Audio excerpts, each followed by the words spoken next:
दोस्तों नमस्कार। कहते हैं कि टूटी हुई तलवार से आप इतिहास बना नहीं सकते हैं और टूटी हुई कलम से आप इतिहास लिख नहीं सकते हैं। भारत की राजनीति में 2024 एक ऐतिहासिक चुनाव है। यह चुनाव इसलिए क्योंकि 2024 से पहले समूचा विपक्ष अब यह कहने से चूक नहीं रहा है कि दरअसल देश में लोकतंत्र है ही नहीं, और लोकतंत्र जिसने खत्म किया उसका नाम लेने से भी वह चूक नहीं रहा है। संसद के भीतर हो या संसद के बाहर की स्थितियां हो, इस देश के भीतर में अलग अलग राज्यों की राजनीति को करने वाले क्षत्रपों की कतार ही क्यों ना हो, लेकिन जब लोकतंत्र घायल है तो हर कोई उसकी चपेट में आएगा। अब यह सबको समझ में आने लगा है। और 2024 में अगर हार गए या फिर कहीं के नहीं रहे तो फिर उसके बाद किसी भी बरस के किसी चुनाव को लेकर कोई परिस्थिति ऐसी बनेगी नहीं जहां पर आप कह भी पाएं कि लोकतंत्र नहीं है। तो क्या 2024 एक ऐसी परिस्थिति में आकर खड़ा हो गया है जो 46 बरस पहले इस देश में 1977 में परिस्थिति बनी थी? उस वक्त इस देश के 20 राजनीतिक दलों ने अपने दलों के नाम छोड़ दिए थे। उन्होंने अपनी उस राजनीति को त्याग दिया था जिसके जरिए वह राजनीति साधते हुए खुद को मजबूत करना चाहते थे, क्योंकि उस वक्त निशाने पर एक ही व्यक्ति था, उस वक्त निशाने पर एक ही मुद्दा था। उस शख्स का नाम इंदिरा गांधी था और जो मुद्दा वो इमरजेंसी का था। इंदिरा गांधी और इमरजेंसी के खिलाफ खड़ी जनता पार्टी ने इस देश के भीतर में तमाम राजनीतिक दलों में यह संदेश साफ तौर पर दिया, अपनी अपनी पार्टियों को आपको छोड़ना होगा, क्योंकि अपनी पार्टियों के साथ आप बने रहेंगे, खड़े रहेंगे तो फिर उन्हीं मुद्दों के इर्द गिर्द उस वक्त इंदिरा गांधी की राजनीतिक तलवार चलेगी और आप कहीं के नहीं रहेंगे। हर किसी ने इस देश में राजनीति के एक नए चेहरे को जनता पार्टी के तौर पर देखा। यह एक अलग मसला है कि वह पार्टी टिक नहीं पाई, सत्ता बहुत जल्दी डगमगा गई, लेकिन मौजूदा वक्त में यानी 46 बरस बाद एक ही व्यक्ति है और एक ही मुद्दा है। व्यक्ति नरेंद्र मोदी है और मुद्दा लोकतंत्र का खत्म होना है। तो क्या पहली बार तमाम क्षत्रपों को यह समझ में आने लगा है, या फिर पहली बार विपक्ष के राजनीतिक दल के तौर पर कांग्रेस को भी क्या यह समझ में आने लगा है कि अभी अगर वह एकजुट नहीं हुए और 2024 में अगर उन्होंने जिस मुकाम को हासिल करना चाहा है अगर नहीं कर पाए तो स्थितियां फिर 2029 भी भूल जाइए, क्योंकि अगर लोकतंत्र खत्म है तो फिर चुनावी जीत लोकतंत्र को लोकतंत्र कहने से कतराएगी नहीं। यानी जिसे लोकतंत्र विपक्ष नहीं मानता है, जनता के वोट कहेंगे लोकतंत्र तो यही है, और फिर सत्ताधारी पार्टी भी देश भर में इस मुनादी को कराने से चूकी नहीं कि दरअसल चुनाव के डर से और उसके हार के डर से ये कहते थे कि लोकतंत्र नहीं है। देखिए, जनता हमारे साथ खड़ी है, हम चुनाव जीत गए, और यही तो लोकतंत्र है। तो लोकतंत्र के इस मिजाज के भीतर अगर मुद्दों की फेरिस्त देखें तो अलग अलग प्रांतों में, चाहे उत्तर प्रदेश हो, चाहे बिहार हो, चाहे बंगाल हो, चाहे गुजरात हो, चाहे राजस्थान हो या मध्य प्रदेश हो, चाहे जम्मू कश्मीर हो, चाहे तमिलनाडु या कर्नाटक और केरल ही क्यों ना हो, हर जगह पर क्षत्रपों की मौजूदगी उनकी अपनी राजनीति के आश्रय चलती है, और वह मुद्दा गौण हो जाएगा जो इस दौर में कह के हर कोई खुले तौर पर चूक नहीं रहा है कि लोकतंत्र तो है नहीं। यानी उस मुद्दे के इर्द गिर्द विपक्ष को एकजुट होना है। और क्या विपक्ष ये समझने लगा है? इस समझ का जिक्र हम करें उससे पहले एक तस्वीर आज आपको दिखलाना चाहते हैं। यह तस्वीर इस मायने में बड़ी महत्वपूर्ण हो चली है कि दरअसल एक वक्त कांग्रेस और आम आदमी पार्टी एक साथ आपको कहीं दिखाई नहीं दिए, और जब दिल्ली के डिप्टी सीएम को जेल हुई उस वक्त भी कांग्रेस खुलकर नहीं बोल पाई। लेकिन आज पार्लियामेंट के भीतर और पार्लियामेंट के बाहर जब नारे लगाते हुए सांसदों और विपक्ष के सांसदों की टोली निकली तो उसने खुले तौर पर नारा आम आदमी पार्टी के नेता संजय सिंह लगा रहे हैं और उसके पीछे कांग्रेस के तमाम नेताओं की कतार और दूसरे विपक्षी राजनीतिक दल भी उसी के सुर में सुर मिला रहे हैं। यह सियासत का एक नायाब मोड़ है। लेकिन पहले आप इसे सुनिए। मोदी अडानी भाई भाई देश बेच के खाई मलाई, मोदी अडानी भाई भाई देश बेच के खाई मलाई, देश बेचना बंद करो, बंद करो, बंद तो इस तस्वीर और इन नारों को अपने जहन में रखिए, क्योंकि 2024 में अगर यही नारों की आवाज राजनीतिक मुद्दे के तौर पर लोकसभा चुनाव के इर्द गिर्द घुमड़ने लगी तो फिर विपक्ष का कोई नेता और उसकी कोई पार्टी मायने नहीं रखेगी। क्योंकि एकजुटता के बीच हर किसी को अपने दल को छोड़ना होगा, अपनी नेतागिरी को त्यागना होगा, राज्यों के मुद्दे दफन करने होंगे और जो लंबी फहरिस्त लोकतंत्र को लेकर मौजूदा वक्त में नरेंद्र मोदी के साथ संसद के भीतर बाहर लगातार खड़ी की जा रही है, उस दायरे में तमाम मुद्दों को उभारना होगा। क्योंकि एक झटके में 2019 के चुनाव के परिणामों को भी अगर आप परखेंगे तो जितने वोट बीजेपी और उसके सहयोगी दलों को मिले उससे कहीं ज्यादा वोट विपक्ष के तमाम बिखरे हुए पॉलिटिकल पार्टीज को मिले। क्या वाकई ये मैथमेटिक्स इतना आसान है? आसान नहीं है। लेकिन सवाल सबसे बड़ा यही है कि अगर नरेंद्र मोदी भाषण देने के लिए बिहार जाते हैं तो वहां वह करप्शन का मुद्दा उठाएंगे, उत्तर प्रदेश में जाति का मुद्दा उठेगा, बंगाल में जाति का मुद्दा भी, करप्शन का मुद्दा भी, नारदा शारदा भी और 80-20 भी उठेगा। और तमाम प्रांतों में ऐसी परिस्थितियां हैं। यानी मुद्दों को अगर एक साथ लाकर खड़ा करना है तो विपक्ष को 2024 के चुनाव के लिए अपनी उस राजनीतिक जमीन को खत्म कर देना होगा, दफन कर देना होगा, जहां पर जिस जमीन पर वो राजनीति करती है वहां के मुद्दे खड़े नहीं हो पाए। क्योंकि दूसरी तरफ पहली बार लोकतंत्र के इर्द गिर्द घुमड़ते मुद्दों की फहरिस्त इतनी बड़ी है, उसमें सिर्फ अडानी और मोदी का जिक्र भर नहीं है, बल्कि इस फहरिस्त को अगर टटोलना शुरू कीजिएगा तो बैंकों का कंगालीपन आएगा, इस देश के पीएसयूज का बेचना आएगा, इस देश में कॉरपोरेट टैक्स कैसे माफ किया गया यह भी उभर कर आएगा, कोर सेक्टर और खेती तक कॉरपोरेट के हवाले कर दी गई, बेरोजगारी उफान पर रही, मैन्युफैक्चरिंग सेक्टर नीचे चला गया, ब्लैक मनी पे आपने ध्यान देना बंद कर दिया, कर्ज लेकर भागने वालों की तादाद बढ़ती चली गई और हमारी जांच एजेंसियां कुछ नहीं कर पाई। यहां तक कि देश छोड़ने वालों की तादाद जो एक्सटर्नल अफेयर मिनिस्ट्री बताती है वह भी कहती है बीते 9 बरस में मैक्सिमम लोग चले गए। यानी इस देश के भीतर धंधा यानी बिजनेस करने का भी माहौल नहीं, या वहां पर भी करप्शन है। इस देश का हायर एजुकेशन सिस्टम तहस नहस हो गया क्योंकि इस देश में ध्यान नहीं दिया गया।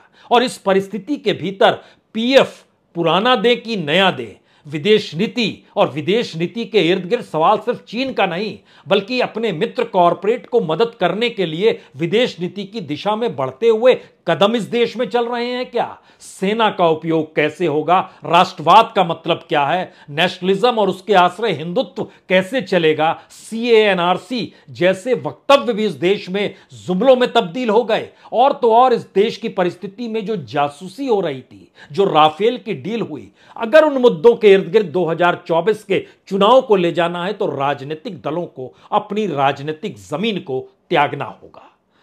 और इसका असर कैसे किस रूप में होगा, हमें लगता है कि आज 2019 के चुनाव के रिजल्ट को ही जरा बेस बनाकर परखने की पहले मैथमेटिकल एस्पेक्ट में समझे, उसके बाद मुद्दों के हिसाब से चीजों को परखना शुरू करेंगे। क्योंकि अगर आप ध्यान दें तो बीजेपी को 2019 में 22 करोड़ 90 लाख वोट मिले थे। उसके इर्द गिर्द कोई राजनीतिक दल नहीं था, कांग्रेस थी जिसको 11 करोड़ 94 लाख वोट मिले थे। यानी एक लिहाज से बीजेपी 23 करोड़ तो कांग्रेस 12 करोड़। अब सवाल है, इतने बड़े गैप को पाटने के लिए हमें लगता है कि आज तमाम नेता अगर वह सारी चीजों को छोड़ रहे हैं, जैसे आज नारे लगाते हुए एक साथ दिखाई दे रहे हैं, और सबकी जुबां पर जिक्र इस बात का है कि मोदी सत्ता ने लोकतंत्र को खत्म कर दिया और इसका डंका देश में नहीं विदेश में भी पीटा जा रहा है, तो देश के भीतर यह मुद्दा कैसे बनेगा। और इस मुद्दे के इर्द गिर्द अगर राजनीतिक दिशाएं सबकी अलग अलग होगी तो फिर इस मुद्दे का क्या मतलब बचेगा और विपक्ष 2024 के बाद कहां पर जाएगा कोई नहीं जानता है। तो ऐसे में पहले मैथमेटिक्स यानी वोटों के आसरे अब आप समझिए विपक्ष के वह नेता जो कांग्रेस के साथ नहीं खड़े और कांग्रेस उनके साथ नहीं खड़ी 2019 में, अगर उनके वोटों को जोड़ दिया जाए तो यह जो 23 करोड़ के बीजेपी के वोट हैं वह एक झटके में कम हो जाएंगे इस पूरे विपक्ष के एस्पेक्ट को लेकर, क्योंकि इसकी तादाद हो जाएगी 24 करोड़ के से ज्यादा हो जाएगी। इसको और सिलसिलेवार तरीके से समझिए। कांग्रेस को वोट 12 करोड़, ममता बनर्जी को वोट लगभग 2.5 करोड़ वोट, मायावती को 2 करोड़ 22 लाख वोट, अखिलेश यादव को वोट 1 करोड़ 56 लाख, उद्धव ठाकरे को 1 करोड़ 28 लाख, चंद्रबाबू नायडू को 1 करोड़ 25 लाख वोट, शरद पवार को 85 लाख वोट, चंद्रशेखर राव यानी टीआरएस यानी बीआरएस यानी तेलंगाना 76 लाख वोट, तेजस्वी यादव 66 लाख वोट, बादल परिवार यानी अकाली दल 37 लाख वोट, देवगौड़ा यानी 34 लाख वोट, केजरीवाल यानी 27 लाख वोट, हेमंत सोरेन यानी 19 लाख वोट और आरएलडी यानी लगभग 14.5 लाख वोट। अगर इन सारे वोटों को जोड़ते हैं इतनी पॉलिटिकल पार्टीज, नेताओं को ध्यान रखिए, ममता, मायावती, अखिलेश, उद्धव ठाकरे, चंद्रबाबू नायडू, शरद पवार, चंद्रशेखर राव, तेजस्वी यादव, बादल, देवगौड़ा, केजरीवाल, हेमंत सोरेन और आरएलडी यानी अजीत सिंह पार्टी के जो उनके बेटे अब संभाले हुए हैं, इनके कुल वोट जो जुड़ते हैं वह हो जाते हैं लगभग 12 करोड़ 38 लाख और कांग्रेस के थे 11 करोड़ 94 लाख। दोनों को मिलाइएगा तो यह हो जाएंगे 24 करोड़ 32 लाख। यह पहले राउंड की मैथमेटिक्स है और दूसरी तरफ बीजेपी 22 करोड़ 90 लाख यानी उसको पार चले गए। इसमें नीतीश कुमार उस वक्त साथ खड़े थे, शिवसेना भी साथ खड़ी थी, आप कहेंगे अकाली भी साथ खड़े थे। अगर इन तीनों के वोट जोड़े जाएं, शिवसेना को मिले थे 1 करोड़ 28 लाख वोट, अकाली दल को मिले थे 37 लाख वोट और जनता दल यूनाइटेड को मिले थे 89 लाख वोट। और उसके साथ जोड़ लीजिए एआईडीएमके के भी वोट डाल दीजिए 83 लाख वोट, लोक जनशक्ति पार्टी के भी वोट डाल दीजिए 32 लाख वोट और अपना दल के भी वोट डाल दीजिए 10 लाख वोट। ये सब मिला के अगर बीजेपी के साथ उस परिस्थिति में भी चले जाते हैं तो ये वोट 26 करोड़ से पार नहीं होते हैं। और दूसरी तरफ अगर इस फहरिस्त में आपने नाम उद्धव ठाकरे का निकाल दिया, इसमें हमने नाम पहले से ही नीतीश का नहीं लिखा था, जो जोड़ा था उसमें हमने बादल का लिखा था, अगर उसका भी 37 लाख निकाल दिया तो इस परिस्थिति में भी लगभग 23 करोड़ के लगभग वोट विपक्ष के हैं और 26 करोड़ वोट बीजेपी के हैं। लेकिन इसमें वामपंथियों को जब आप जोड़ते हैं तो वह वोट भी लगभग 1.5 करोड़ और जुड़ जाता है। अब इसमें अगला सवाल, इसमें हमने वाईएसआर कांग्रेस को नहीं जोड़ा, जगन रेड्डी को नहीं जोड़ा जिनके तकरीबन 1.5 करोड़ वोट है, इसमें हमने डीएमके को नहीं जोड़ा जो कांग्रेस के साथ है, उसके भी 1 करोड़ 43 लाख वोट है। इसमें हमने नवीन पटनायक को भी नहीं जोड़ा जिनके अपने वोट 1 करोड़ से ज्यादा के हैं। यानी ध्यान दीजिए, इस पूरी परिस्थिति के बीच में हमने छोटे राजनीतिक दलों को अभी नहीं लिया है।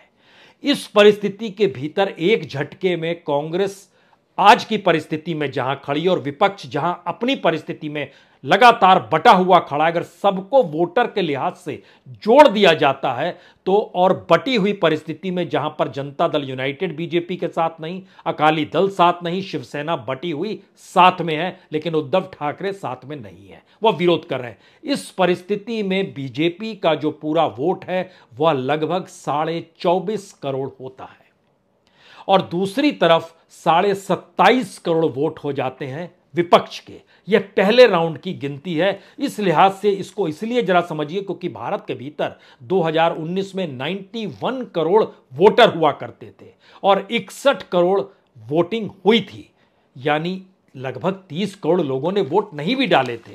हम ये मानकर चल रहे हैं 2024 में वो भी नहीं डालेंगे, लेकिन इस परिस्थिति में जो वोटिंग का इजाफा होगा, बीजेपी अपने बूते कितने करोड़ वोट और ले जा सकती है, कितनी बड़ी छलांग लगा सकती है। 2014 से 2019 के बीच में उसने लगभग 4 करोड़ वोट अतिरिक्त पाए थे, यानी 2014 में अगर 18 करोड़ प्लस था तो यहां 22 करोड़ प्लस हो गया। कांग्रेस कमोवेश उसी स्थिति में रही जो 12 करोड़ के लगभग उस समय था, 12 करोड़ के लगभग इस समय रही, और विपक्ष की जो पॉलिटिकल पार्टीज थी उनके वोट कुछ कम होने लगे। अब सवाल यह है कि जब मुद्दा वो एक ही है, नेता एक ही है जिसका विरोध करना है, और अगर सब अलग अलग लड़ेंगे तो बिहार में जाके बीजेपी क्या कहेगी? करप्शन है, धोखा देने वाले नीतीश कुमार हैं, इनके साथ खड़ा नहीं हुआ जा सकता है, और वो एक करप्शन को रूप में बिहार के इलेक्शन में वोटिंग का पैटर्न शुरू हो जाएगा। यानी वह मुद्दा गायब हो गया जहां डेमोक्रेसी और प्रधानमंत्री मोदी की सरकार से जुड़े हुए मुद्दों की पूरी लंबी फहरिस्त है। उत्तर प्रदेश में भी क्या जिक्र होगा? जातीय समीकरण, 80-20 का खेल, या फिर करप्शन के आश्रय नेताओं के नाम लिए जाएंगे? यकीनी तौर पर वोट फिर बटेंगे, जाति के आधार पर वोट फिर बटेंगे। जाति के आधार पर, करप्शन के आधार पर, और इस देश में 80-20 यानी हिंदू मुस्लिम के मद्देनजर अगर चीजों को डाइल्यूट करना है तो हर किसी को एक अपनी पार्टी और अपने कद और अपनी पहचान को नए सिरे से गढ़ने का प्रयास करना होगा। यह संभव है कितना या नहीं है, क्योंकि 46 साल पहले हो चुका है, और आज पार्लियामेंट के भीतर जब राहुल गांधी का जिक्र किया तो बीजेपी इसे भूली नहीं है कि इस देश में इमरजेंसी लगी थी। लेकिन बीजेपी यह भी नहीं बताती है उस समय जनसंघ थी वह, और जनसंघ का नाम छोड़ दिया गया था, वो शामिल हो गए थे जनता पार्टी में। और उस वक्त कांग्रेस के नेता बाबू जगजीवन राम भी जब कांग्रेस छोड़कर आ गए तो एक नई परिस्थिति बन गई। यानी एक नया पिलर अगर खड़ा होता है तो पता नहीं बीजेपी का कौन शख्स किस रूप में निकल कर आ जाए, क्योंकि बीजेपी के भीतर भी नेताओं की अपनी जमीन जो है, जो कद्दावर नेता है उनकी राजनीतिक जमीन को खत्म कर देना, या उनको ताकत नहीं देना, या डाइल्यूट कर देना और कमजोर लोगों को उठाना, यह कोई नायाब चीज नहीं है। यह फार्मूला खुले तौर पर 2014 से देखा गया है। जो नेताओं की फहरिस्त के साथ जो मंत्रियों की फहरिस्त है, अगर उसको भी आप परखें तो जो महत्वपूर्ण लोग बोलते हुए नजर आते हैं, मसलन आप कहेंगे अच्छा पीयूष गोयल, आप कहेंगे अच्छा इस दौर के विदेश मंत्री, आप कहेंगे इस दौर के अर्बन मिनिस्टर या तेल मंत्री जो पुरी साहब हैं, आप जिक्र करेंगे अच्छा इस दौर के जो एजुकेशन मिनिस्टर हैं धर्मेंद्र प्रधान, सभी तो राज्यसभा के मेंबर हैं और एक सीट नहीं जीत पाते हैं। यानी पूरे तरीके से बीजेपी केंद्रित अगर एक व्यक्ति के इर्द गिर्द हो गई और उस पॉलिटिकल पार्टी के भीतर के जो कद्दावर नेता थे उनकी भी अपनी राजनीति अब हाशिए पर है, तो सवाल उनके सामने भी उठेगा। लेकिन एक नायाब प्रयोग करने की दिशा में विपक्ष को तो बढ़ना होगा, और बढ़ने के लिए उसको इस 2024 के लोकसभा चुनाव के इर्द गिर्द एक नई पॉलिटिकल पार्टी के तौर पर सबको जोड़ते हुए और अपने कदों को भुलाते हुए कि हम कितने महान हैं, क्योंकि इसका एक असर कांग्रेस के मद्देनजर करने की जरूरत है। कांग्रेस जिस जगह पर आमने सामने बीजेपी की होती है, हमने पहले भी जिक्र किया है, जो 6 राज्य हैं, यहां की 100 सीटों में से वो सिर्फ 3 सीट जीत पाई, तो यहां उसे समझौता करना होगा, विपक्ष को कुछ स्पेस देना होगा। जो विपक्ष का मतलब जो विपक्ष के दूसरी पॉलिटिकल पार्टियों का समावेश होगा, राजस्थान, छत्तीसगढ़, मध्य प्रदेश, गुजरात, उत्तराखंड और हिमाचल प्रदेश, 100 सीट, 100 में से 97 सीट बीजेपी के पास। तो जाहिर तौर पर यहां मायावती को कुछ सीट दी जाएगी, यहां पर केजरीवाल को कुछ सीट दी जाएगी, और जो भी छत्रप के तौर पर जिसकी मौजूदगी होगी उसको वहां पर स्पेस मिलेगा और यूनिटी के साथ चीजें उभर कर आएंगी। क्या ये मंत्र विपक्ष को महसूस होने लगा है? पार्लियामेंट के भीतर उठते हुए मुद्दे और लोकतंत्र के लेकर सवाल, और राहुल गांधी चाहे विदेश में बोलें या देश के भीतर दूसरे पॉलिटिकल पार्टीज बोल रहे हो रहे, तेजस्वी यादव के चेहरे पर गुस्सा कि सूत्र के हिसाब से मीडिया खबरों को परोसता है और मेरा अगर मॉल है तो मैं उन्हीं को ही दे दूंगा, बांट दूंगा, ये कहने से काम नहीं चलेगा। आप राजनीतिक मैदान में हैं, राजनीतिक प्रयोग की सीख आपको होनी चाहिए। जो कांग्रेस के वक्त होता था वही बीजेपी कर रही है, अखिलेश यादव उसी डिजाइन में है, उससे काम नहीं चलेगा। कैसे करेंगे? ममता बनर्जी आज विपक्ष की बैठक, लेकिन उनकी कोई नुमाइंदगी नहीं, वो गायब।